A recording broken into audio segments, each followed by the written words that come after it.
বাবার বাড়িতে এসে মাছ মাংস খেতে খেতে আমি বোর হয়ে গিয়েছিলাম। তাই আমার মাকে বলেছিলাম অন্য আলাদা কিছু রান্না করতে। তাই আমার মা আমার জন্য সাদা ভাত, ডাল, করলা আলু ভাজি ও ভর্তা বানিয়েছিল। কিন্তু ভর্তাতে একটু বেশি ঝাল হয়েছিল, আমি একটু ঠান্ডা ঝাল খাই, তাই আমি আর ভর্তাটা না খেয়ে করলা আলু ভাজি দিয়ে ডাল দিয়ে ভাত খেলাম। যাই হোক, করলা আলু ভাজি দিয়ে যদি আপনি গরম গরম ডাল ছাড়াও ভাত খান তাহলে দেখবেন অনেক স্বাদ লাগে। কিন্তু অনেক দিন পর আমি এই বাঙাল খাবার অনেক তৃপ্তি করে পেট পুড়ে ভাত খেলাম, অনেক ভালো লাগছে আজকে ভাত খেয়ে। এদিকে আমার ছেলেও ডাল ভাত অনেক পছন্দ করে, কেননা মাছ মাংস ছাড়া যেদিন ওকে ডাল ছাড়া যেদিন ওকে ভাত দিই সেদিনও বলে আম্মু আমাকে মাছ মাংস নয় ডিম দাও।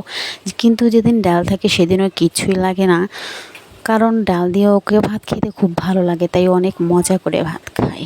যাই হোক, ওকে আমি বলছিলাম বাবা ডালটা কেমন হয়েছে, ও আমাকে বলছিল আম্মু অনেক মজা হয়েছে।